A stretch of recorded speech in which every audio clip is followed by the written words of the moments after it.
জয়পুরের রাজমাতা গায়ত্রী দেবী জন্মজয়ন্তী শ্রদ্ধা এবং মর্যাদার সঙ্গে পালন করল the Cooch Behar royal family successors welfare trust.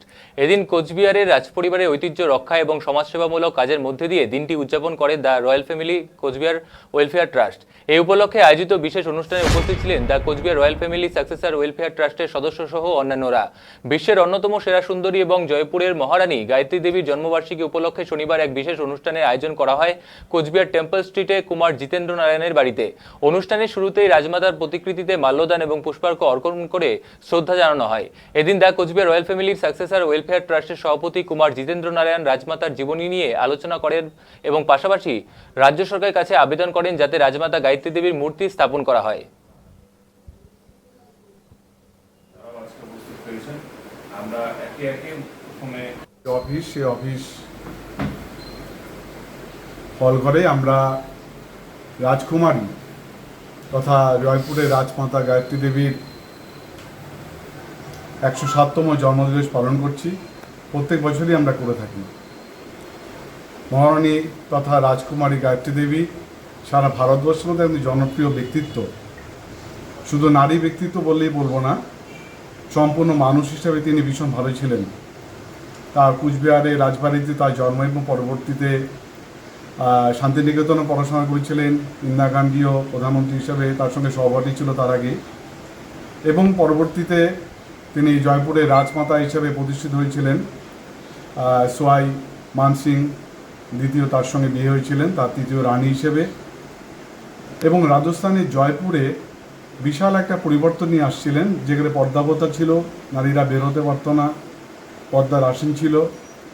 পুরো জয়পুরে আধুনিক ব্যবস্থা একটা পরিবর্তন নিয়ে আসেন রাজমাতা গায়ত্রী দেবী তথা কুচবিহারের রাজকন্যা। এবং একসময় তিনি বিশ্ব সুন্দরীতে 1 নম্বর স্থান অংশগ্রহণ করেছিলেন এবং পরবর্তীতে রাজনীতিতে তিনি চলে যান এবং বিশাল ব্যাপক হারে তিনি ভোটে জয়লাভ করেন, যেটা গিনিস বুক অফ ওয়ার্ল্ডে এখনও তার নাম আছে।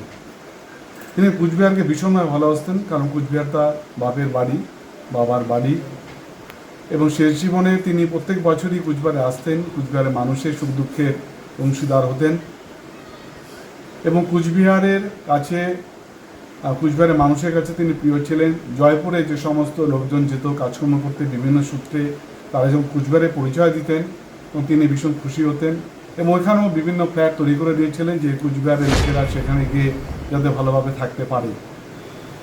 এরকম ব্যক্তিত্বময়ী সৌন্দর্যময়ী নারী এবং মানুষ হিসেবে সর্বোপরি রাজমাতা গায়ত্রী দেবী তথা রাজকন্যা। তার শুধু জন্মদিন পালন করলে আমাদের হবে না, আমাদের এই নতুন সরকারের কাছেও আমাদের ভাবনা থাকবে যে মহারানী গায়ত্রী দেবীকে নিয়ে যদি কিছু একটা করা যায় আর কি।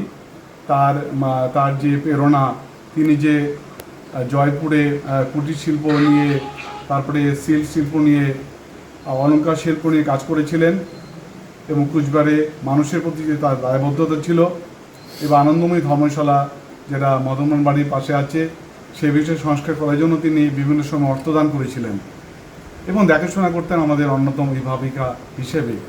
তার প্রতি শ্রদ্ধা হিসেবে তার একটা যদি মূর্তি আমরা প্রতিষ্ঠা করতে পারি সরকারের সহযোগিতায়, এটা খুব ভালো হবে। এবং গায়ত্রী দেবীর চিন্তা ভাবনা, তার ব্যক্তিত্ব ভাবনা যদি চারিদিকে ছড়িয়ে দিতে পারি, তাহলে মানুষজন অনেক জানতে পাবে এবং উপকৃত হবে। কুমার জিতেন্দ্র নারায়ণ, সভাপতি, Cooch Behar royal family successor welfare trust.